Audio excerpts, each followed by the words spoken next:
各位弟兄姊妹、朋友早晨，我哋崇拜就快開始，請大家將手機關閉或調去震動模式。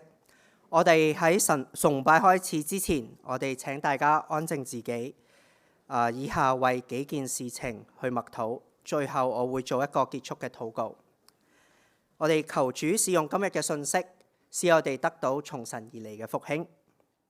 我哋繼續係為美國禱告，都係求神幫助美國可以回歸返真神基督，保守國家領袖可以按住聖經神嘅話，喺道德、法治、經濟同埋行政各方面都好好咁樣治理呢個地方，都係彰顯神嘅榮耀。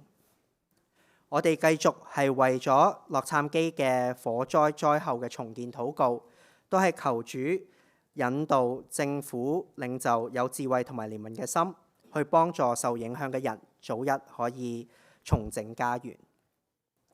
我哋都係繼續為印尼禱告，求主打開佢哋當地嘅人嘅心門，願意接受主耶穌基督，都係同得福音嘅好處。我哋都係為中東同埋南亞嘅和平禱告，都係當中都係有好多唔同嘅民族，都係求主打開佢哋嘅心門啦。當中係有包括咗以色列同埋係阿拉伯嘅人、印度人啦，同埋巴勒斯坦人嘅心門，都係早日認識主耶穌基督，得到真正嘅和平，榮耀主名。我哋都為咗全球嘅經濟問題禱告，求主賜各領袖有智慧同公義，都可以解決呢啲衝突。都係為咗呢個經濟影響嘅弱勢群體呢，我哋都係為佢哋嘅需要禱告。我哋繼續為俄烏戰爭嘅談判禱告，都係求主賜和平俾嗰度嘅地方。好，我哋請大家安靜默禱，之後我會祈禱結束。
我哋低頭禱告，慈悲恩愛天父，我哋感謝你，我哋感謝你俾我哋有生命氣息，係一齊嚟到你嘅殿敬拜你。我哋都係求主幫助我哋，係開我哋嘅耳朵聆聽你嘅話語，都係求主親自嘅去幫助我哋今日嘅講員魏國強傳道，都係將你要我哋聽到嘅話語都係透過佢嘅口，都係同我哋分享。主啊，我哋都係感謝你，俾我哋喺教會係有聚會，係有敬拜你嘅時間。主啊，我哋都係繼續為美國禱告，都係求主幫助而家動盪嘅社會當中，有人係失業，有人係需要援助嘅時候，都係求主親自俾我哋教會都係有呢個力量係可以幫助到有需要嘅人。主啊，都係求你幫助政府，都係可以好好嘅咁樣治理國民，都係求你俾你嘅話語同埋你嘅名都可以喺美國呢個土地係可以傳揚出嚟，都係求主保守帶領我哋嘅敬拜，保守我哋嘅福音都係可以廣傳去地極。主啊，我哋都係為咗洛杉磯嘅火災繼續禱告，當中都係有弟兄姊妹或者弟兄姊妹嘅親友都係因為呢個火災係失去咗屋企。主啊，都係求你保守呢啲失去咗屋企嘅人，當中佢哋心靈上嘅需要，都係求主親自嘅去幫助佢哋，觸摸佢哋，俾佢哋睇到我哋人嘅渺小，睇到我哋大自然當中係因為人嘅罪都係受到破壞。就所以主啊，都係求你親自嘅去幫助佢哋，都係俾佢哋係再認識主耶穌你，都係幫助佢哋喺重建家園上都係有好好嘅安排。主啊，我哋都係為咗印尼禱告。主啊，印尼係喺全球裏邊係最多回教徒嘅國家。當中係如果冇睇錯呢啲資料，佢哋都係有8-9成嘅人都係回教徒。主啊，佢哋唔知道主耶穌係神嘅兒子，係我哋嘅救世主。就所以主啊，都係求你親自嘅去幫助佢哋，都係俾佢哋嘅教會都係興旺，都係將福音係喺當地都係可以傳遍。主啊，都係求你幫助印尼呢個國家當中佢哋嘅混亂，當中佢哋未認識主，都係求主幫助。主啊，我哋都係求你繼續去保守中東同埋南亞嘅和平禱告，都係求主保守當地嘅民族，無論係以色列人、即係阿拉伯人，或者嗰度印度人巴勒斯坦人，佢哋都係好混亂嘅時候，都係求主俾佢哋早日認識主耶穌，都係有真正嘅和平，都係認識我哋嘅救世主。主啊，我哋都係為全球嘅經濟禱告，都係求主賜國家領袖有智慧，都係愛護佢哋嘅人民，都係快快嘅去解決呢啲爭拗嘅事情，都係求主供應有需要嘅人，都係俾佢哋係有適當嘅援助。主啊，我哋最後都係為咗俄烏戰爭嘅談判禱告，都係求主早日平息呢個戰爭，都係俾當地有和平，都係可以有安全嘅機會係敬拜你。主啊，我哋都係將我哋以下嘅時間擺上，都係求主保守帶領我哋嚟緊嘅崇拜。我哋感謝主你，我哋以上嘅禱告都係奉靠主耶穌得勝名字祈求，阿門。好，我哋仲有1分鐘嘅時間就會開始，咁我哋大家都繼續去安靜，稍後崇拜就會開始。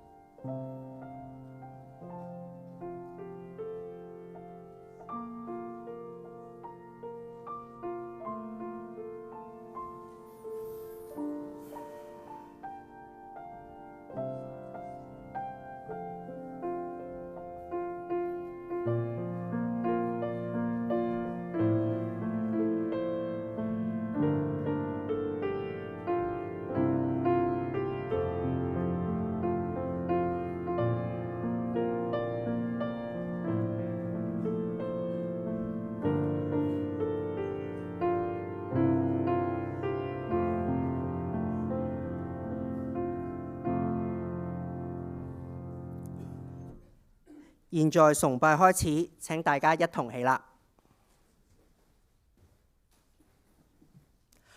我的心啊，你要稱頌耶和華，凡在我裏面的，也要稱頌他的聖名。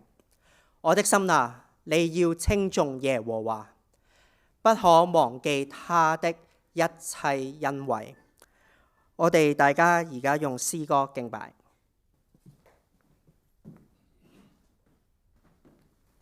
榮耀歸於最高神。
請大家依然站立，我哋同心低頭祈禱。親愛嘅父神，我哋感謝你，我哋滿心充滿喜樂。喺呢個主日嘅時候，你招聚我哋呢班屬你嘅兒女，我哋嚟到敬拜你。主啊，我哋真係滿心歡喜，願意主你得著一切嘅榮耀。父神啊，我哋亦都係聽日就係我哋嘅國殤日 Memorial Day。主啊，我哋喺呢一處紀念到嗰啲係為著美國真係為國捐軀嘅戰士嚟到禱告。主啊，我哋都係想到先賢係嚟到呢一個國家裏邊，將你自己嘅話語嚟到係帶進呢個國家，引導祝福呢個國家。主啊，呢個實在係好得無比。但係主啊，我哋都係睇見好多人係為住你所賜俾我哋嘅人權、我哋嘅自由嚟到係犧牲自己。主啊，想到我哋真係呢個國家現今嘅情況，真係願意我哋個國家能夠係回歸到你嘅裏邊。主啊，願意我哋都係整個國家，我哋都係嚟到係再一次嚟到仰望你。我哋深信主你必然係繼續嘅帶領，叫我哋嘅教會、眾教會都係能夠興起，真係切切嘅為到我哋嘅國家嚟到禱告。我哋願意主你繼續嘅嚟到係引領你嘅教會，叫我哋剛強，叫我哋能夠係真係好好嘅嚟到係為主你作見證。父神亦都係為到我哋眾弟兄姊妹今日嚟到你嘅面前嚟到禱告，喺當中我哋求你保守我哋嘅長者，讓佢哋能夠出入都平安。我哋求你保守到朱太Wendy 佢哋都跌親。主啊，我哋懇求你真係醫治佢哋，同埋好多嘅唔可以喺我哋當中同我哋一齊崇拜嘅弟兄姊妹，我哋為到佢哋禱告，願意主你嚟到係喺呢個時候撫摸醫治安慰佢哋，喺我哋嘅敬拜嘅裏邊得着莫大嘅安慰。你嘅話語都係嚟到潔淨我哋，都係能夠係撫摸扶持我哋。求主你帶領我哋今日嘅聚會從頭到尾，我哋都係將一切都係交託喺你嘅手中。我哋咁樣嘅禱告係奉主耶穌基督嘅聖名而求，阿門。請坐。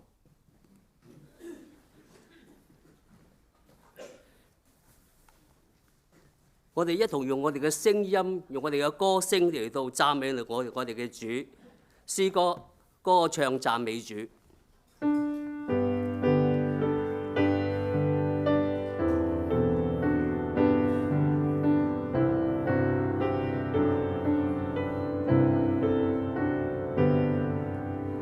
歌唱讚美主。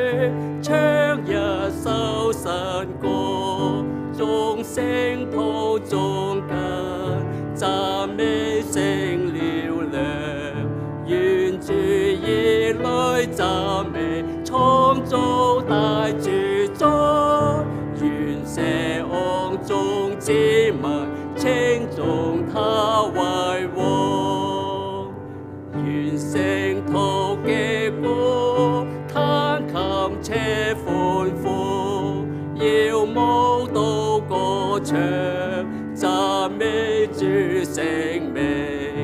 願聖靈行為及救主的喜悅，他用救人作謙卑人的裝飾。願他的子民關慶高采烈，願夜間歌唱，讚美聖眾羊。盡眾侍奉救主，依靠全能神，以全力睡滅罪惡，維護真理。救主曾應許，聖徒永不敗，有主賜能力，統領全世界。天下萬國萬民都當作活神，主必顯明榮耀，歌唱讚美主。詩班帶嚟一首詩歌，懇求善牧導我前行。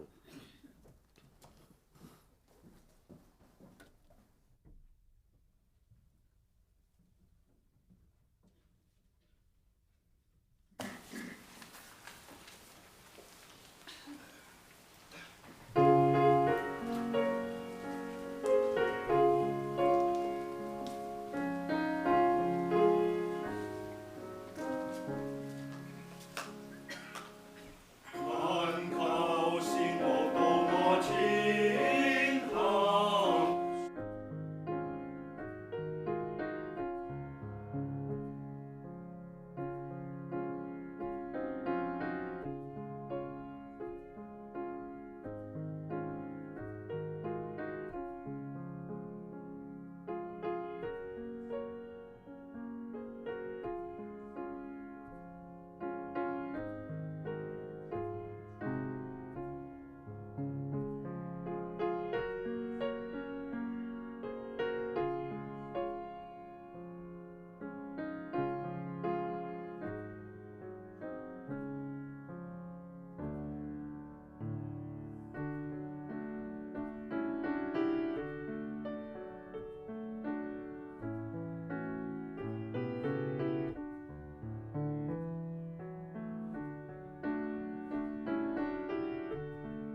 多謝詩班。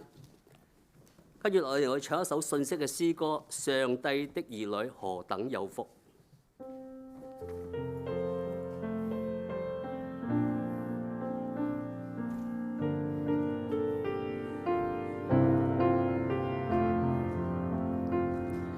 在壓力中仍能平靜，在忙碌中仍能悠閒，在失敗中仍能歡笑，在壓迫中仍能瀚爛。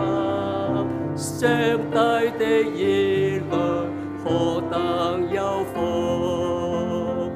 有福。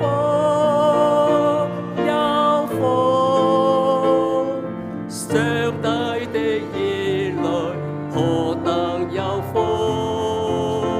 有福，有福。上帝的兒女何等有福，在絕望中仍有盼望，在冷漠中仍能關懷，在困境中仍有出路，在死亡中仍有生命。上帝的兒女何等有福，有福，有福。上帝的兒女何等有福，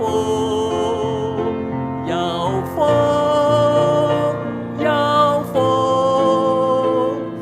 上帝的兒女何等有福。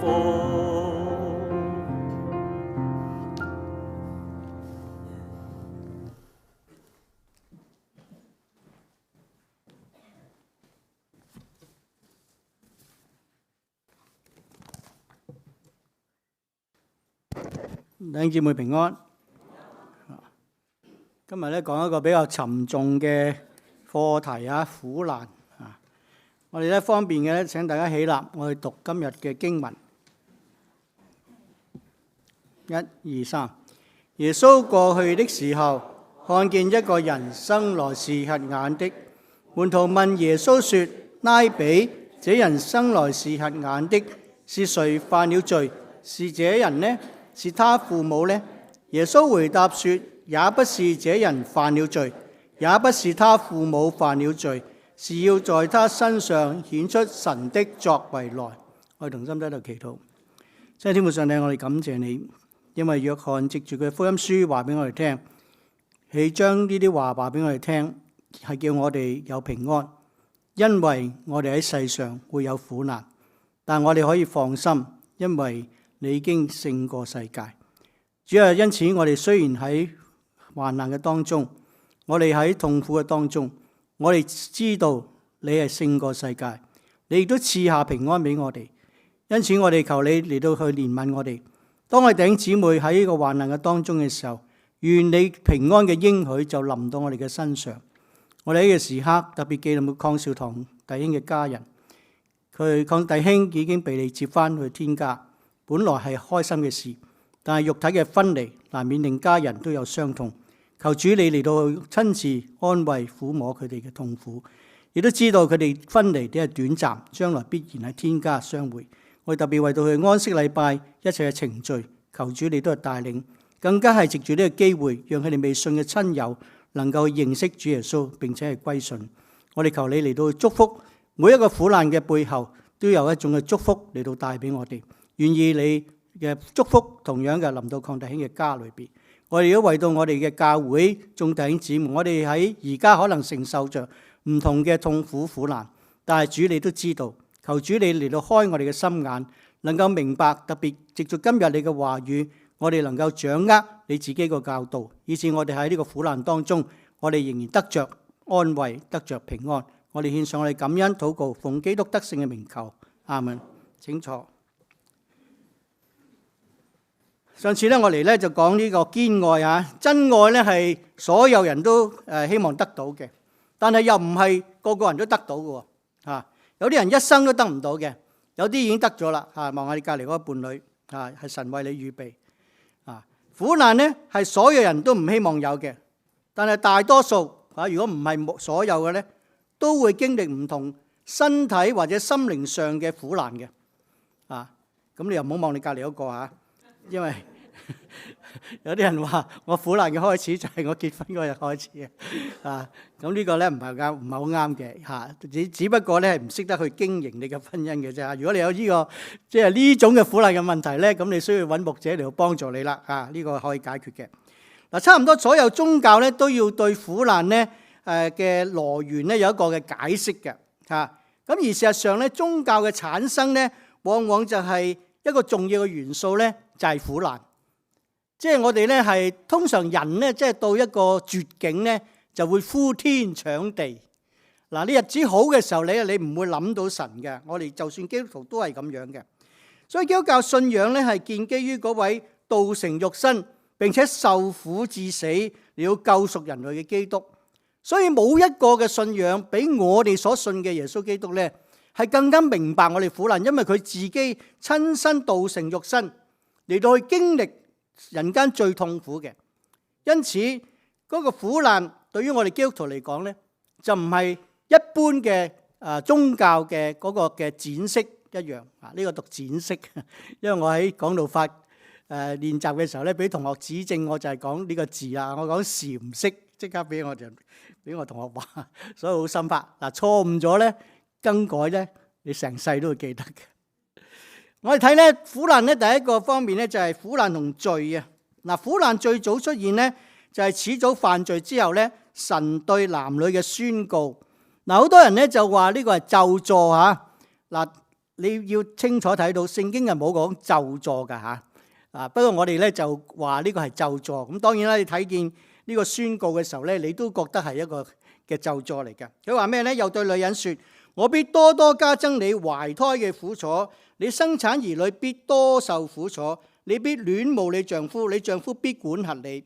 又對亞當說：你既聽從妻子的話，吃了我所吩咐你不可吃的那樹上的果子，地必為你嘅緣故受咒詛，你必終身勞苦，才能從地裏得吃的。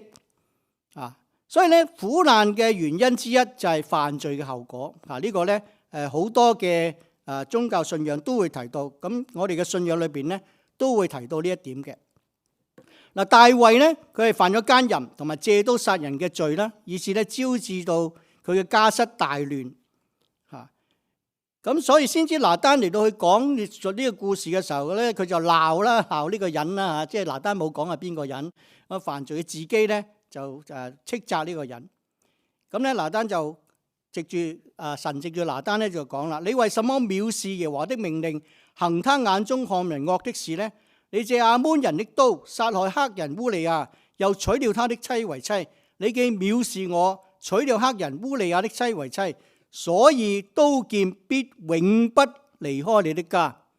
一個好嚴重嘅一個嘅懲罰就係永不離開你的家。而事實上，我哋睇落去大衛之後，佢整個王朝真係刀劍冇離開佢屋企，甚至咧國家亦都因此咧嚟到散咗。咁耶穌喺畢士大池嗰度醫好一個38年嘅病人嘅時候咧，後尾佢就再遇翻呢個病人。咁個時候咧，佢就對佢話啦：你已經痊癒了，不要再犯罪，恐怕你遭遇的更加厲害。喺耶穌醫治佢之前咧，就冇講到呢個人點解患病。但係如果根據耶穌後邊講呢個說話咧，佢呢個犯罪可能佢呢個嘅病咧，可能同佢犯罪有一個關係。所以耶穌吩咐佢唔好再犯罪。我哋每個月咧都會守主餐啊，咁你小心吓。守主餐嘅時候咧，好好省察自己嘅罪，因為哥林多前書11章話：人應當自己省察，然後吃這餅喝這杯，因為人吃喝若不分辨是主的身體，就是吃過自己的罪了。因此在你們中間有好些軟弱的與患病的，死的也不少。所以唔好輕忽咁樣嚟到去處理主餐。當我哋去守主餐嘅時候呢，真係要喺神嘅面前傾心吐意嘅承認我哋嘅過犯，知道咧呢個餅同埋酒咧係代表着、預表着耶穌嗰個嘅身體同埋血，所以咧唔好輕忽整個過程，係一個好神聖嘅過程，亦都係我哋咧每一個人咧去反省我哋罪惡嘅過程啊。所以當門徒睇到呢個瞎子嘅時候，佢就好自然聯想到呢啲聖經裏邊所提到病同呢個罪嘅問題。咁並且咧民數記話咧就係耶和華不輕易發怒，且有豐盛嘅慈愛，赦免罪孽和過犯，萬不以有罪的為無罪，必追討他的罪，自父及子，直到3、4代。所以一個人犯罪，你話我一人犯事一身當啦，對唔住，基督教就冇一人犯罪一身當，係3、4代噶吓。所以咧你唔好禍及子孫啊！你以為咧你犯罪咧最多我受啫，係咪啊？但係你知道最傷痛嘅就係話，連你嘅子孫都受，係最傷痛嘅。所以如果你讀聖經嘅時候，你睇到大衛佢嘅傷痛咧，其實唔係來自佢自己本身嘅苦難，反而就係佢嘅兒子嘅叛變啦，好多嘅家室嘅混亂啦，忠臣嚟到去叛變啦，呢啲先至係佢最傷痛嘅。嗱，所以我哋遇到苦難嘅時候咧，應該第一個時間去反省係咪有一個犯罪，而及早咧去悔改認罪。我好記得咧就係當我喺正主嗰度做嘢嘅時候咧，就因為我哋同家庭教會嗰度咧接觸，咁啊負責咧幫佢運啲書信啊咁樣嘅嚇。咁有一次咧，我同事咧就過關咧，嗰啲信咧就俾人搜到啊，咁啊俾人扣留，咁啊消息就翻到嚟咧。我第一個諗到咧就係我叫我啲同事咧第一樣嘢做咩咧？就係認罪。因為我唔知道呢件事嘅發生係咩原因，但係第一樣嘢我諗到嘅就係話，會唔會我哋當中有罪？因此我叫同事同我自己一齊嘅為我哋自己嘅罪嚟到去求赦免。好奇妙咧，神咧就好快咧就釋放咗呢個同事，並且咧冇留任何嘅即係唔好嘅底嚇。咁聽日咧就係國殤紀念日嚇，係我哋紀念一啲嘅將士嘅為咗國家捐軀嘅一個紀念日。呢啲通常都係因為戰爭裏邊死亡嘅人。阿 Trump 咧就啱啱話到，人哋其他國家咧喺度紀念咧，即係勝利日係嘛？但係美國冇勝利日嘅喎。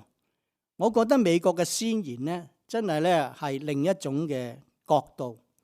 佢唔覺得戰爭打贏有咩值得咁開心，反而就係我諗係冇人好似好美國咁樣對嗰啲嘅陣亡戰士嗰個重視性係咁大。因為對於美國人嚟講，最重要嘅唔係我哋打勝仗啊，最重要嘅就係話我哋睇到好多人因為戰爭而犧牲佢生命嗰種嘅苦難，係需要我哋世世代代嘅人都要記住嘅。唔係要記住我哋打贏幾威啊，係記住戰爭嗰種嘅殘酷係幾咁傷害大。但係好可惜，人永遠唔能夠從歷史當中去吸取教訓。人類喺戰爭中受咁大嘅痛苦都好，戰爭仍然嘅繼續。呢個就係人嘅罪。人嘅罪包括咗你自己犯罪啦，或者別人犯罪傷害到你，係咪？即係好似烏克蘭咁，唔係佢發動戰爭㗎，但係佢要保衛自己國土嘅時候，佢都要戰爭。所以罪嗰個嘅性質係非常之恐怖，因為就算你話你自己唔犯罪，你話我獨善其身，但係冇可能嘅。喺呢個世界上冇一種嘢叫做獨善其身。我哋聖經都講過噶啦，一個肢體受苦就全個身體都要受苦嘅。所以教會呢，我哋從來唔能夠有信徒話，我自己做好就得啦，唔係嘅。我哋一定要互相嘅扶持，互相嘅提醒，以至到咧我哋唔會俾罪，自己唔犯罪就好，亦都咧防止別人犯罪嘅傷害。嗱，所以我弟兄姊妹咧嗰個團結嗰種嘅內省時刻嘅內省係非常之重要，以至到咧我哋免除咗苦難嘅一個嘅來源就係犯罪。第二方面就係苦難同榮耀。喺基督教裏邊，苦難除咗係因為犯罪嘅緣故咧，另一個咧就係原來苦難同榮耀係有關嘅。嗱，耶穌喺呢度咧否定門徒嘅假設啊，就係話苦難咧只係因為犯罪導致，即係如果唔係呢個瞎子犯罪咧，就係佢父母犯罪。耶穌咧就將苦難指向另一個層次啦，就係顯出神嘅作為，就係話喺呢個瞎子身上顯出神嘅榮耀。咁你話都好陰功喎，個瞎子盲咗咁多年啊，仲要等耶穌嚟咧先顯出榮耀。嗱，呢啲我哋真係唔明白啊，真係唔明白，真係唔能夠咧為神咧作一個咩嘅圓滿嘅解釋啊。因為咧苦難咧的而且確係充滿着一啲咧我哋唔能夠解釋嘅元素嘅，包括咗喺呢個時刻。嗱，基督咧係從受苦進入榮耀嘅，所以跟從佢嘅人咧都會有此經歷嘅。我哋叫做基督徒係咪啊？咩叫基督徒啊？基督徒就係跟隨基督腳蹤而行嘅人啊嘛。如果基督都受過苦而進入榮耀嘅時候，我哋得榮耀嗰種嘅路徑咧都係咁嘅。所以咧，保羅喺羅馬書佢就話啦：既是兒女，便是後嗣，就是神嘅後嗣，和基督同作後嗣。如果我們與他和他一同受苦，就必和他一同得榮耀。所以呢一個指向就好清晰啦，就係話我哋受苦其中一個嘅終結嘅目標咧，就係好似基督一樣同得榮耀。所以當我哋有時受苦嘅時候，我哋唔好單單諗犯罪啊各樣嘢，我哋反省過之後，我哋又再諗深一層，咦？呢個係咪我哋去等候進入榮耀一個嘅階段咧？呢個咧就係我哋去思考嘅。我哋中國人咧就都好多苦難係咪？即係有人話中國人同以色列好相似嘅，因為咧呢個民族咧兩個民族咧都經歷好多嘅苦難。嗱，咁我哋所認識嘅孔子其實都幾慘嘅。你唔好諗佢萬世師表啊，即係應該好。而家你睇見啲老師都幾好啊嚇，即係依家個薪酬中位數，我哋香港咧，我哋嘅差會咧都係睇教師嘅薪酬中位數計薪金㗎。如果我哋喺中國咧就計中國嘅教師嘅即係中位數咁樣定我哋嘅生活津貼㗎。咁如果香港更加厲害啦，嗰啲教師嚇。但係孔子其實好苦嘅，3歲死老豆，17歲就死阿媽。但係佢15歲先係的起心肝讀書喎，的起心肝讀書2年，阿媽就死咗咯。跟住佢就周遊列國嚟到去講述佢嘅理論喎，真係咧居無定所。所以如果你睇孔子嗰個生平嘅時候咧，其實都係好多嘅苦難。但係今日我哋稱佢做咩啊？萬世師表。我哋淨係睇到佢光榮嗰一面啊，但係我哋睇唔到咧佢嗰個吃苦，佢點樣經歷喺列國當中嘅遊走啊！即係邊個國家請佢咧，佢就好想去，但係又驚呢個國家咧妒忌，就殺咗佢。所以咧喺嗰個整個人生裏邊，其實佢係好苦嘅。不過我哋一睇孔子嘅時候咧，一切都係一啲好靚嘅嘢啦，好高言大志啦，好偉大嘅一啲嘅言論啦。但係佢係喺呢個咁嘅身世之下鍛鍊到佢一個嘅特性出嚟。咁孟子當然亦都受佢影響啦，因此孟子咧就寫咗一段我哋中國人都好熟噶啦，好似讀書都有讀係嘛？天將降大任於斯人也，必先苦其心志，勞其筋骨，餓其體膚，空乏其身，行拂亂其所為，所以動心忍性，增益其所不能。咩意思呢？佢話如果天將一個大嘅任務交俾你嘅時候呢，佢首先就令到你嘅心智好苦啊，好苦澀，跟住你就好勞碌啊，然後咧又好肚餓啊，餓其體膚，空乏其身，即係軟晒，乜嘢都空晒嘅，行拂亂其所為，做乜嘢都唔啱嘅，所以動心忍性，咁就以致咧你能夠去有忍耐性，就增益其所不能，令你嗰啲以前唔能夠做嘅嘢咧都可以做到。嗱，呢一個咧就係我哋中國人對於苦難，特別喺儒家嘅思想裏邊咧，對苦難一個嘅正面嘅睇法。嗱，孔子從來都冇對苦難咧有一個負面嘅睇法嘅。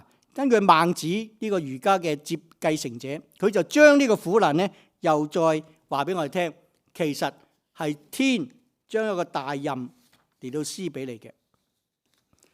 嗱，保羅咧就將呢個嘅苦難同榮耀咧做一個對比嘅，喺哥林多後書4章第17節，我哋一齊讀呢段呢一節聖經啊，1、2、3。我們這至暫至輕的苦楚，要為我們成就極重無比永遠的榮耀。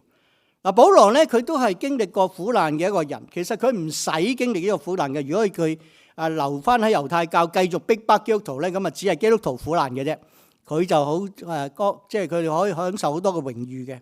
但係冇辦法，因為佢見咗呢個真正嘅主，佢就要經歷嗰啲嘅苦難。但係對於保羅嚟講，佢講咩啊？佢話我這至暫至輕嘅苦楚，苦楚係成就榮耀嘅。保羅先肯定呢一樣嘢，苦楚係成就榮耀嘅。然後至暫係對永遠嘅，至暫係對永遠。你話至暫係幾多啊？幾暫啊？我話70歲啦，71啦，70啦，7-11，好似好長喎。但係我哋年長弟兄姊妹都應該都認同啊！我哋回頭咧，好快係嘛？好似啜一聲咁，又70歲啦，啜一聲又見主啦。我啫嚇，你未見嘅。咁我哋會覺得我哋覺得好長，其實相對於神，我哋將來喺天家裏邊咧，話嗰係永遠嘅，冇止息嘅。另外就係至輕同埋極重無比。嗱，如果呢個就係一個稱啦。如果你將苦難同榮耀一稱咧，哇，爭咁遠喎！原來啲榮耀咁重嘅，即係你當你見主嘅時候，你就知道啦。哇，原來當日我所受嘅苦難係咁輕嘅咋？哇，相對於耶穌基督嗰個苦難，我哋都係好輕嘅啫喎。但係個榮耀卻係咁重喎。嗱，呢個就係保羅嘅一種嘅體驗。嗱，喺醫院裏邊咧就好多病人啦，都好多痛苦嘅，係咪？咁最近我睇呢個機智住院醫生生活，笑嗰啲人識啊睇啊。咁係講一個婦產科嘅嗰啲住院醫生啊。咁所以睇好多嘅生產嘅故事啦。嗱，喺醫院裏邊咧，好多病人都有痛楚嘅，係咪啊？咁你知唔知喺痛楚當中？咩嘢痛係最痛噶？生仔係最痛嘅。嗱，一般咧就將呢個痛楚咧最高級係12級，生仔係12級。所以我男人就好彩，我哋永遠都唔會試呢樣嘢。所以以下所講嘅咧，完全係理論，唔係我經歷過嘅。就係當你懷胎嘅時候，你唔係淨係生嗰下痛喎，係嘛？生過嗰啲人知啦，你要陣痛啦。有時你又陀得唔好嘅時候咧，即係又移位啊，好多嘅狀況都出現嘅。所以嗰個痛苦，母親嘅痛苦唔係一種嘅痛苦，佢最高嘅痛苦佢唔係享受，佢承受過嚇。最低嘅佢都有承受過。所以你唔好同阿媽講幾痛苦，阿媽就最痛苦嘅。所以母親節咧係受尊崇過父親節咧。我覺得係合理嘅，因為母親的而且確經歷好多痛苦。大家都知道，即係早年醫藥唔好嘅時候，生仔係生死嘅一件事嚟噶嘛，即係好容易死嘅咋。如果你睇依家落後國家嗰個嘅母親同孩子嘅夭折，或者母親嗰個產難而死嘅高好多嘅。而家醫療就好啦，但係個痛係冇減少嘅。我記得我太太生完之後，佢需要一個器具幫佢嘅，嗰出韓劇都有講啦。呢個爸爸突然間個女嘅懷咗胎啊，佢話好震驚啦，咁啊好嬲嘅本來。但爸爸咧買咗一樣嘢俾佢，係咩啊？水泡啊！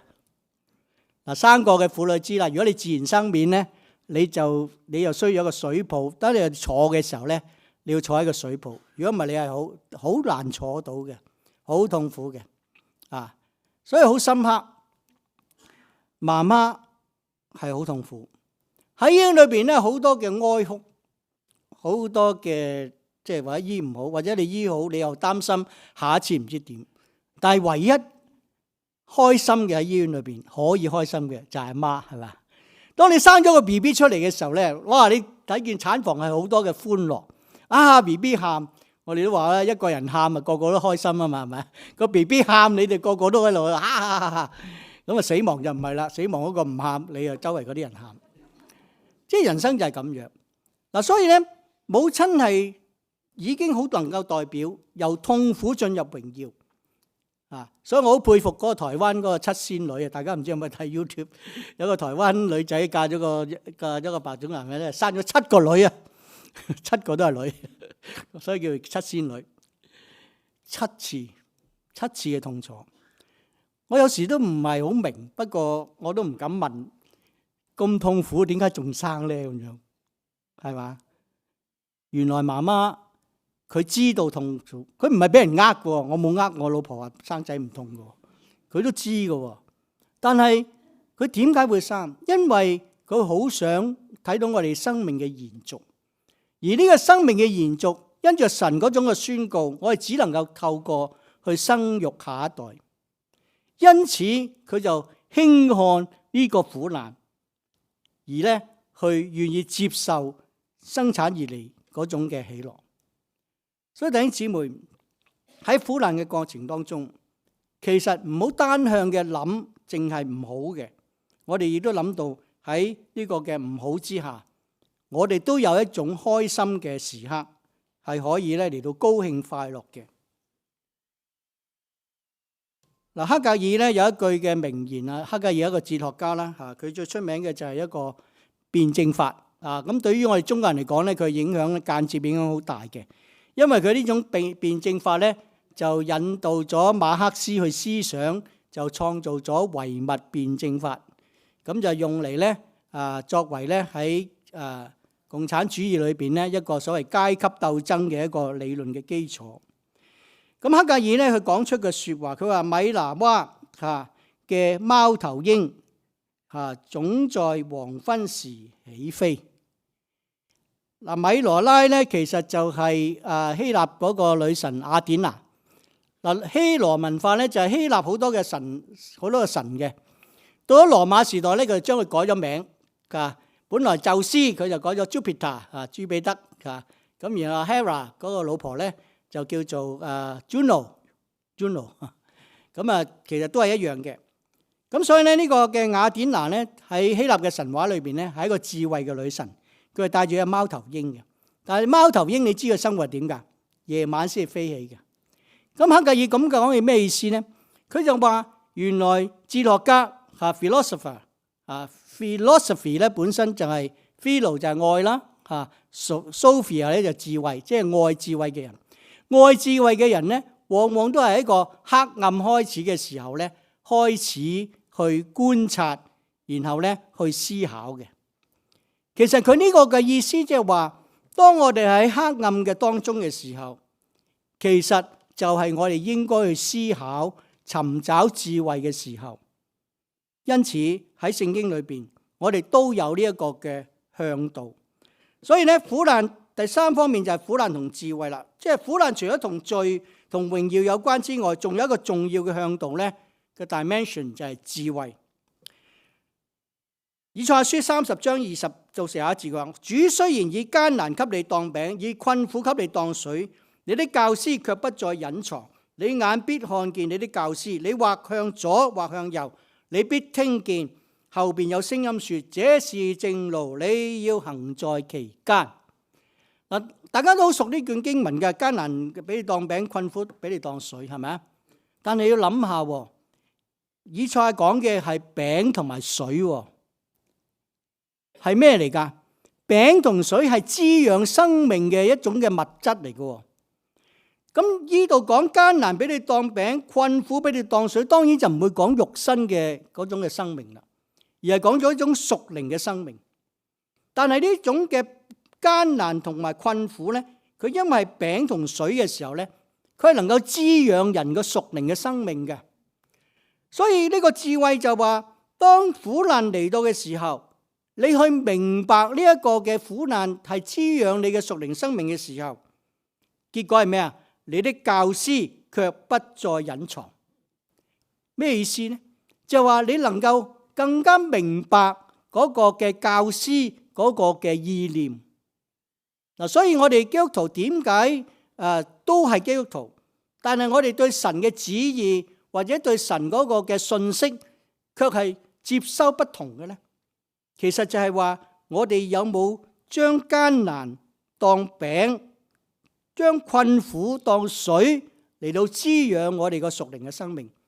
即係話呢啲嘢臨到嘅時候，你唔好即刻諗，哎呀我懲罰，哎呀好慘啊！神點解咁樣對我啊？咁樣，而係呢樣嘢對我有咩益處呢？嗱，當你咁做嘅時候呢，你嘅教師唔再隱藏啦，你眼必看見你的教師。當然呢個就指神啦。你或向左或向右，你必聽見後面有聲音說：這是正路，要行在其間。嗱，原來當你經歷咗呢個苦難嘅時候，你嘅教師就好似喺後邊嗰度嚟到睇住你。點解你會知道啊？因為你已經係有艱難困苦滋養你屬靈生命，你同神嗰種嘅生命呢係一個好緊密嘅連結嘅。所以你做乜嘢嘅時候，向左或者向右，神唔使成日呢呼天搶地求問嘅，你會好清晰嘅，因為有聲音話：這是正路，你行在其間。所以餅同水係滋養生命，艱難困苦好明顯就唔係滋養肉體嘅生命，係滋養屬靈嘅生命。所以我哋面對呢個苦難嘅時候，我哋去另一個嘅層次去諗，究竟神要我喺呢個方面，我學習啲咩功課？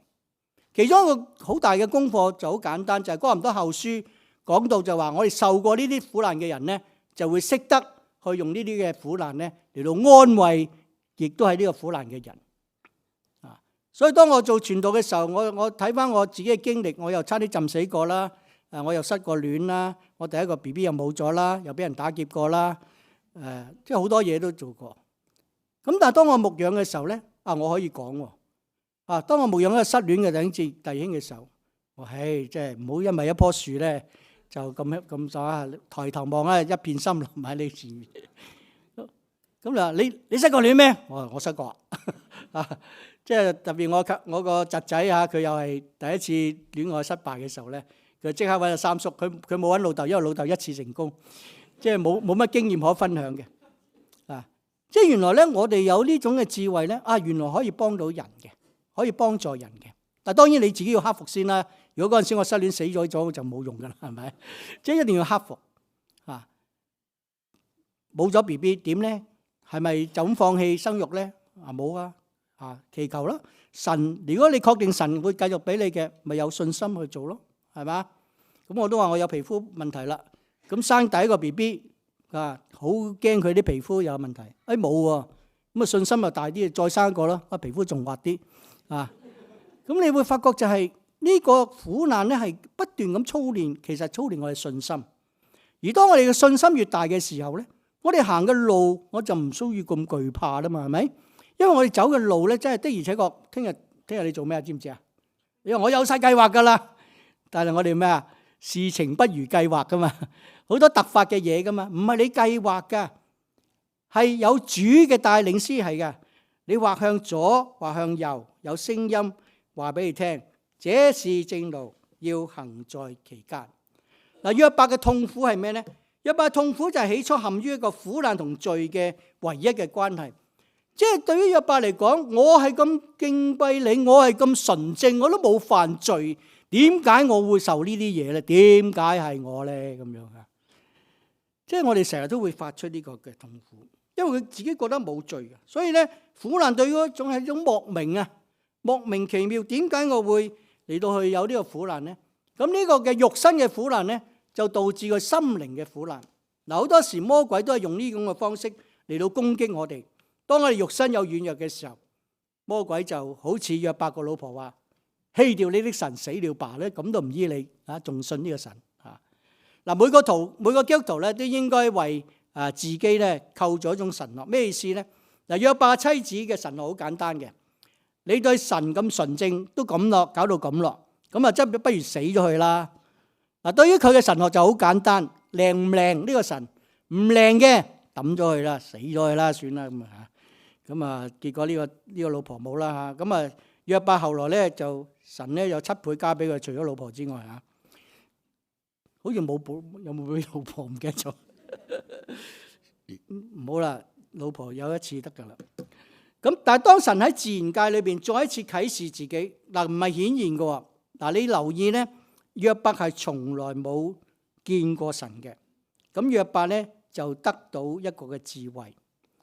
其實之前咧，以利戶咧亦都曾經咁講過嘅。以利戶咧就係三個有人講完之後咧，第四個後生仔嘅話，你哋三個老人家，我讓你講先。不過你哋三個咧都係亂噏嘅嚇。咁然後咧，以利戶就講啦，以利戶呢個名咧就係你是我的神耶利烏你是我的神以利亞咧就係耶和華是我的神咁名幾好嘅。嗰個人因先後受壓先受欺壓就哀求，因受能者的轄制便求，但係咧卻無人說做我的神在哪裏？他使人夜間歌唱。留意呢句話唔係約伯講嘅，他使人夜間歌唱係以利戶講嘅。咩意思呢？神使人夜間歌唱。我希望你今晚唔好神使你夜間歌唱，俾隔籬個鄰舍咧投訴你夜媽媽唱乜鬼歌啊咁哈利路亞喺度吓。個意思就係話，當你喺一個黑暗沮喪嘅環境裏邊，神仍然能夠令到你個心情開朗到咧係可以歌唱嘅。以利戶嗰番嘅說話，就31到33章嗰個嘅35章嗰個過程裏邊咧，其實就係預備約伯噶啦。神咧係將約伯從一個單一以犯罪以受苦嗰種嘅抬到另一個層面，然後加上後來神最後又講到佢嘅大自然嗰種嘅威力嘅時候，咁所以約伯咧就講咗句說話啦：我從前風聞有你，現在親眼看見你。約伯所睇到嘅唔係肉眼所睇到嘅，係屬靈嘅心眼所睇到嘅。所以咧，約伯記咧就被列為咧詩歌智慧書咧係好適當嘅，因為咧佢後來得着智慧。你留意喎，作為一個對神敬虔嘅人，約伯豈只係一個風聞有神嘅人，係嘛？約伯話佢只係風聞有神啫。我哋有時去向人傳福音，你有冇聽過耶穌啊？有聽過下嘅咁樣啊。佢風聞有神，但係你覺得約伯只係停留於呢個風聞嗎？唔係嘅，但係因為佢對後來嘅對神嘅認識嘅時候，佢之前嗰種嘅認識咧，真係同風聞一樣啊，咁低層次啊，係咁嘅意思嘅。所以呢一句說話係極度有深奧嘅意思，就係話我以前對神嘅認識係非常之膚淺，而家我親眼清晰到咧，好似親眼見到神，係一個對比嚟嘅。我以前風聞有你，而家親眼見你。佢完全明白晒神嗰種嘅偉大，佢完全遮蓋晒佢所受嘅苦難嘅各種嘅原因理由。佢單單睇到神。苦難能夠觸動人咧去認真思考嘅，所以咧喺院牧事工咧十分重要嘅，因為咧院牧事工多數喺醫院啦，同埋戰場上邊嗰度做嘅，就係生命咧受到威脅嘅時候，人咧好硬頸都好啦。當生命面對呢個困難嘅時候，當你向佢傳福音嘅時候，佢就執諗起阿媽細個對佢話啦：你死咗喺邊啊？開始諗啦，我死咗喺邊咧？我死咗之後，我生命去邊咧？戰場都係呢一刻你可以活生生嘅喺度，但係可以下一刻，因為一個戰役你就犧牲咗。所以喺呢個時刻裏邊，人對生命嗰種嘅思考咧係非常之莊重啊！咁喺民國初期嘅時候咧，就都經歷咗好多動盪嘅事件嘅嚇。北伐啦、軍閥割據啦、內戰啦、抗日戰爭啦。咁民間仲有咩啊？五四運動啦，仲有飛機運動喎。大家知唔知聽過飛機運動未啊？唔係 C919啊，做飛機啊，係非基督教運動。1922年咧，因為呢個嘅隨住五四運動嘅所謂醒覺啦，佢發覺咧，即係基督教咧係一種外來嘅文化，佢哋開始咧就一種嘅抵抗，所以咧就發起一個所謂飛機運動。咁然後就有好多新嘅思潮啦，包括咗喺文藝啊、經濟啊、政治上咧有新嘅觀點啊，對近代中國咧有好大嘅影響。喺文學方面咧，我哋知道有魯迅啦，有冰心啦，夏丏尊啦，係嘛？呢個嘅朱自清啦，大家仲讀過朱自清啦嘛？背影係嘛？爬去個火車啊嗰啲嚇，讀到呢度都記得嘅嚇。咁由畫咧有徐悲鴻啦、齊白石啦嚇，然後新思潮咧有陳獨秀啦嚇，就係佢將呢個共產主義嘅思想咧帶到嚟中國嘅嗱，唔係毛澤東啊，第一個係陳獨秀。然後基督教咧，因為飛機運動咧，佢就要思考啦，基督教點樣從一個外來嘅文化變成一個中國文化可以接受嘅咧？所以有一大批嘅人咧，譬如吳雷川啦，佢就用一種嘅儒教嘅方式嚇，希望咧結合。成正義咧就話咧要推行一種本色化嘅教會。趙子辰咧就以一個人格神學嚇，然後咧謝傅雅咧就一個嘅人民主義，然後吳耀宗咧就一種博愛。咁吳耀宗嘅繼承者丁光訓咧，亦都用一個博愛。咁亦都因此咧，被中國政府咧採納為咧中國教會嘅神學嘅觀點。嗱，呢啲都喺民國初年發生好多嘅嘢，好多嘅名人，好多嘅奇形怪狀嘅事咧，都係呢個時代嘅發生。好多新嘅思想喺嗰度啊，新文化運動啦啊，各樣嘢嘅，就係一個苦難嘅當中，人就去思考啊。好似美國當戰爭臨到嘅時候，佢哋思考點樣嚟到去結束嘅戰爭嘅時候，就出咗一個奧爾海默，咁就做咗個原子彈，咁就結束咗。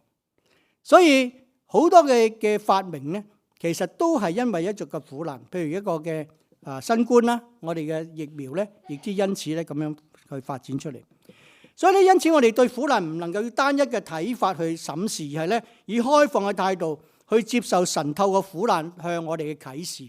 所以呢一個嘅苦難咧係神一種嘅特別嘅啟示，但係啟示往往都係一個過程，唔係單一嘅事件嚟㗎啊。所以喺過程當中，我哋未必明白呢個苦難嘅本質，可能係單一性嘅，好似犯罪咁樣，神即刻管教。但係亦都可能係多樣性嘅啊，可能你犯罪啦，但係你改過啦，神咧帶你咧進入另一個榮耀啦。然後喺呢個過程當中，你又得着智慧啦。所以好多嘢包含埋喺裏邊嘅。所以喺過程當中咧，一定要使用信心，相信神咧必然嘅看顧住我哋啊！我琴日咧聽到個最新嘅見證嚇，大埔浸信會嘅李文忠牧師咧，佢有個26歲嘅女啊，咁啊舊年聖誕咧就住院。26歲嘅女，你估有幾多磅啊？入醫院嘅時候60磅啊！60磅係咩觀念啊？我諗係8歲10歲嘅重量啊！但係住1個月，佢出翻嚟，依家有90磅啊！佢個女初期入院嘅時候都問：點解係我？啊，呢個係受苦人通常都講點解係我啊！但係我哋有時都會聽到點解唔係我？就係當我哋睇到我啲仔女啊受苦啊，或者我哋啲配偶受苦啊，我哋寧願我哋取代佢啊。點解唔係我？係咪？但係都係問點解。但係到佢出院嘅時候，佢同佢爸爸講：我睇到神嘅偉大同埋神個旨意。嗱，冇得解釋嘅，佢唔可以咧用一個好詳細嘅語言嚟到解釋爸爸我點樣得到呢個結論咧？冇嘅啊。所以呢個苦難同智慧係一種咧我哋同神一種好奧秘嘅默契嚟嘅。我哋唔能夠用我哋所經歷嘅嚟到話俾你聽，你照單執藥啦，咁樣你就可以得到，唔得嘅。每個人都有自己嗰條嘅藥方，係要你自己去執。呢個24味，呢個14味，嗰度36味可能唔同嘅。大家苦澀嘅程度都唔同嘅。咁大家要去學習嚟到去思想。基督教信仰當中咧，有啲真理係屬於奧秘嚟㗎。譬如我哋就算話三位一體啦，我哋講到好似好齊全。咁但係有啲嘢我哋真係好唔明白。譬如耶穌祈禱嘅時候，咁神喺天上，咁究竟神喺天上定係地上咧？呢啲咧就係我哋用人嗰個嘅有限嘅思想咧，我哋唔能夠完全解釋嘅。所以我哋人類咧目前能力唔能夠完全理解嘅，但係至終咧神必定向我哋清楚顯明出嚟。聰明如保羅，佢都咁講：我們如今彷彿對着鏡子觀看，模糊不清，原文作如同猜謎。我哋都係估下，到那時就要面對面了。我如今所知道的有限，到那時就要全知道，如同主知道我一樣。我哋第一次見主嘅時候咧，我哋都可能有苦難，但係你遇見主之後，你相信主之後，有冇晒苦難啊？唔會啊，苦難繼續跟住你。但係第二次見主嘅時候咧，苦難冇啦。所以保羅就喺哥林多嗰度，你都講過啦。佢話咧，其中常存的有信、有望、有愛，其中最大的就是愛。愛係永存嘅。苦難係當我哋肉體離開世界嘅時候，喺天家裏邊冇眼淚、冇疾病、冇死亡，亦都代表着冇呢個苦難。最重要係咩呢？我哋喺苦難當中，天父仍然看顧我哋。所以跟住嚟嗰首詩歌呢，我希望能夠咧帶俾弟兄姊妹咧，當你喺苦難嘅時候，你唔好忘記，你仍然喺神嘅看顧嘅當中，唔需要灰心喪志，反而喺當中去尋求神俾你嘅智慧，去點樣更加嘅認識我哋嗰位嘅神。我同心底喺度祈禱，真係天父上帝，我哋感謝你，因為你讓苦難臨到我哋。因為人真係咧好唔長進，我哋好多時咧只係喺苦難嚟到嘅時候咧，我哋先至思想生命嘅問題。求主你教導我哋，時刻嘅都要思想生命嘅問題。唔單止我哋嘅生命，亦都係別人嘅生命，以致我哋看重別人嘅得救。求主你都幫助我哋弟兄姊妹當中有肉身有心靈上有痛苦嘅，主你係知道嘅。求你嚟到親自嘅撫摸醫治，用你所應許嘅平安賜俾佢哋，讓我哋喺苦難當中經歷極榮耀，經歷智慧，以致佢知道呢啲嘅臨到唔係偶然，都有神你嘅美好嘅旨意。求主你自己親自嘅嚟到去賜下平安，俾我哋與堂眾弟兄姊妹能夠從苦難當中得着佢自己同神你嗰種嘅密切關係嘅一個嘅秘訣。求主你繼續嘅帶領我哋教會，當我哋面對苦難嘅時候，我哋弟兄姊妹需要同心合意嘅禱告嚟到去一齊嘅互相嘅支持，互相嘅扶持，願一切嘅榮耀頌讚都歸俾你。我哋咁禱告交託，奉基督得勝嘅名求，阿門。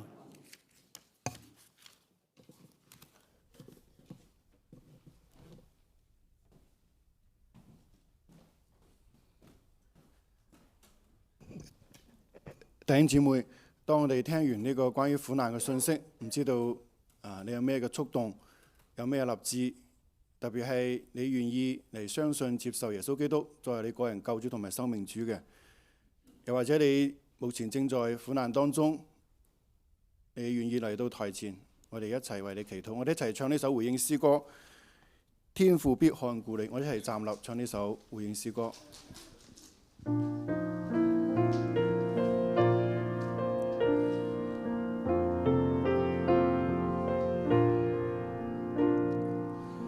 任做何事不要驚怕，天父必看顧你，必將你從他恩賜下，天父必看顧你，天父必看顧你，時時看顧，處處看顧，他必要看顧你，天父必看顧你。有時勞苦心中失望，天父必看顧你。危險臨到無處躲藏，天父必看顧你，天父必看顧你，時時看顧，處處看顧，他必要看顧你，天父必看顧你。凡你所需，他必供應，天父必看顧你。因你所求，他必須聽，天父必看顧你，天父必看顧你，時時看顧，處處看顧，他特別要看顧你，天父必看顧你。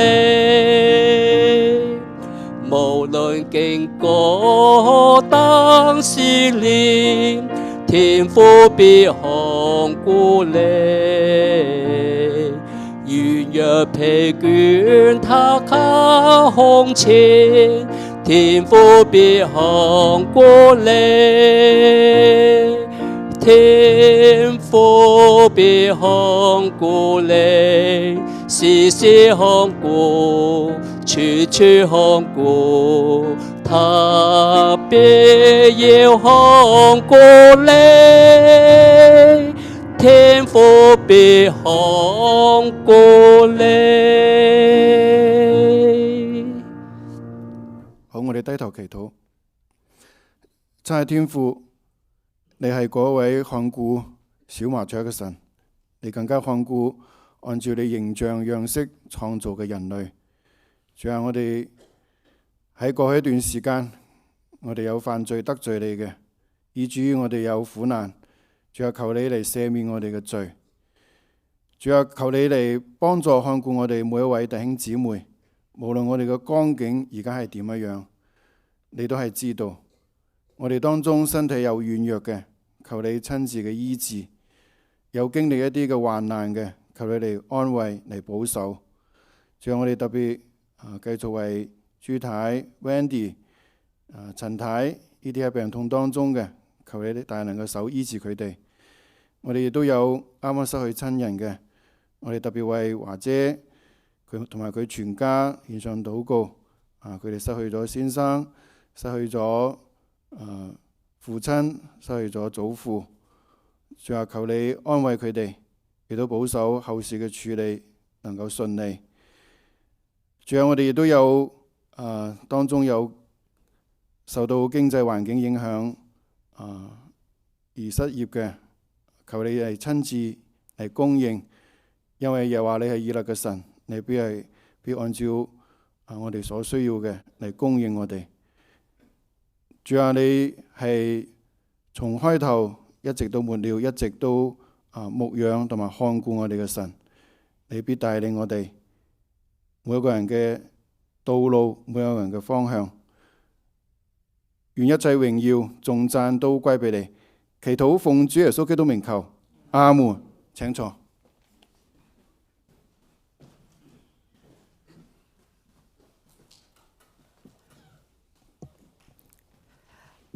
感謝弟兄姊妹嘅奉獻。我哋喺熒光幕上邊都有寫咗奉獻嘅方式，可以係用出邊嘅奉獻箱啦，或者去郵寄你嘅支票，或者喺網上奉獻。咁我哋而家都係為咗奉獻禱告。親愛天父，感謝你嘅供應，感謝主俾我哋有生活上嘅需要。主啊，我哋而家都係將我哋些微嘅金錢都係歸回俾你嘅聖工所用。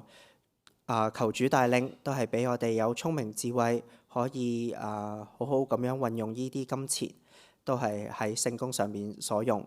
都係求主祝福帶領，都係求主供應有需要嘅人，都係俾我哋係可以將我哋嘅榮耀、我哋嘅時間都係交俾你。我哋以上嘅禱告都係奉靠主耶穌嘅名祈求，阿門。好，我今日都係代表教會歡迎第一次嚟到嘅來賓。我今日冇收到任何嘅表格，就所以請問我嘅左手邊有冇第一次嚟嘅新來賓呢？我哋左邊嘅中間都請如果有第一次嘅來賓都可以企一企身，有冇？我哋嘅右手邊嘅中間有冇第一次嚟嘅來賓？最右手邊同埋小房間有冇？咁我哋冇新來賓嘅，咁樣我哋散會之前，咁如果有時間嘅，我哋都同身邊嘅弟兄姊妹同朋友彼此問安。咁我哋而家係有家事分享嘅時間。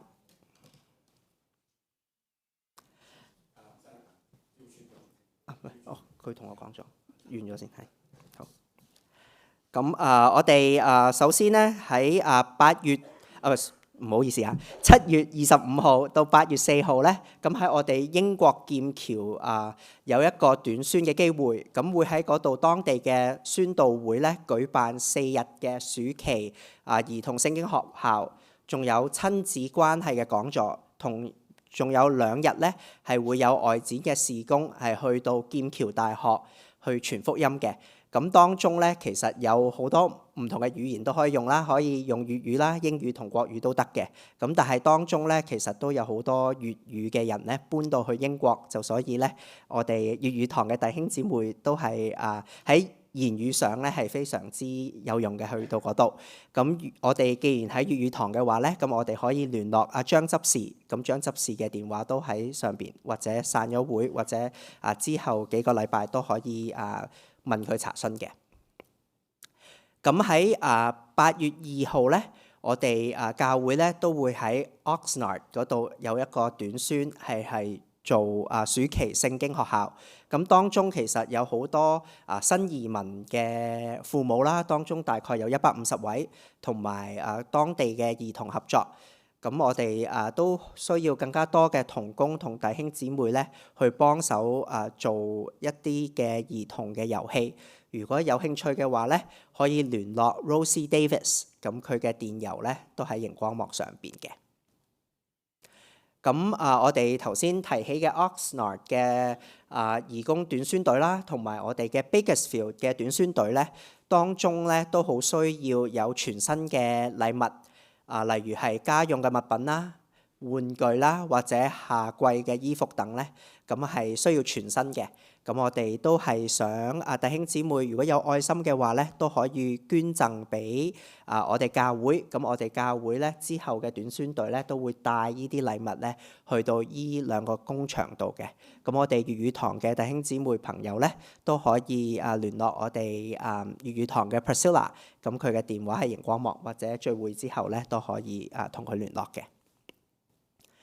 咁都請大家注意啦。咁因為而家嘅治安咧就唔係太好，就所以咧都發現咧喺唔同嘅教會都可能會有啲可疑人物或者有偷嘢嘅狀況。咁就所以大家如果有貴重物件咧，就一係留喺屋企，或者自己好好管理。咁如果見到一啲可疑嘅人物咧，都可以同我哋嘅司事或者我哋嘅教會嘅辦公室咧去聯絡。咁都請大家咧繼續為教會同埋弟兄姊妹嘅安全禱告嘅。咁我哋每個禮拜都有週3嘅祈禱會，係喺晚上7點到8點鐘，咁係喺正堂131室同埋線上舉行。咁如果有代禱嘅事項咧，都可以聯絡崔傳道。咁頭先都有提及到啦，我哋親愛嘅鄺少棠鄺少棠，唔好意思，鄺少棠係華姐嘅丈夫啦。咁佢係喺5月16號安息主懷，咁樣佢嘅安息禮拜咧就會喺6月5號嘅上午9點鐘喺我哋附近嘅世界中華殯儀館度舉行。咁願主咧都可以安慰家人。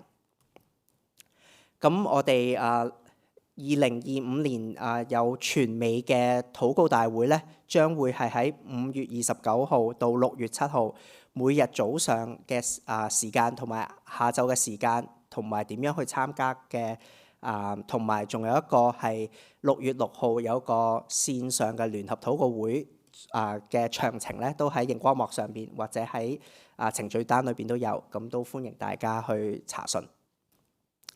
咁我哋粵語堂同國語堂嘅婦女會咧，都有一個特別嘅1日退休會，咁詳情喺熒光幕，咁日期咧係6月21號嘅。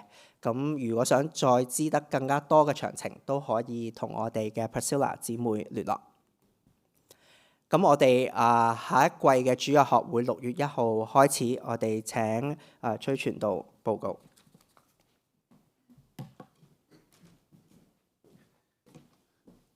好，下一季嘅主學咧會從6月1號開始嘅，歡迎大家報名參加。喺我哋嘅夾頁當中有報名表，如果大家選擇參加其中一個班咧，可以填表交俾司事或者直接交俾校長或者 email 俾校長嘅。咁下一季呢，係有新約研經啟示錄嘅第3部分，係由許楊慧玲姊妹教導，跟住係有福音班，係由黎以利弟兄同埋溫慧晶姊妹教導。咁而家 Sammy 弟兄有啲嘅介紹下關於福音班。咁大家好，咁樣福音班呢，咁目的呢就係幫助啲未認識福音嘅朋友或者初信嘅弟兄姊妹呢，有系統咁樣更加認識學習主耶穌嘅福音。咁福音呢，其實就係好消息，咁其實係每一個基督徒都要知道嘅事情。喺福音班裏邊呢，我哋就會學習點解耶穌基督嘅福音係我哋嘅好消息。咁同埋咧，我哋都會探討下咩嘢係靈魂啦，點樣去保持身心靈健康等。咁無論你係福音嘅朋友啦，係初信啦，或者係想有系統咁樣重溫信仰咧，咁呢個課程都係對大家有幫助嘅。咁我哋都係歡迎未上過福音班嘅朋友參加。如果咧你係有啲未信主或者未認識福音嘅朋友咧，我哋都鼓勵你咧可以同埋你朋友一齊嚟參加嘅。咁今次嘅課程咧係由我黎以利同埋溫慧晶姊妹帶領啦。咁樣會係喺我哋出邊嘅 G108室，咁係喺下星期10點朝頭早開始嘅。咁都歡迎大家參加，多謝。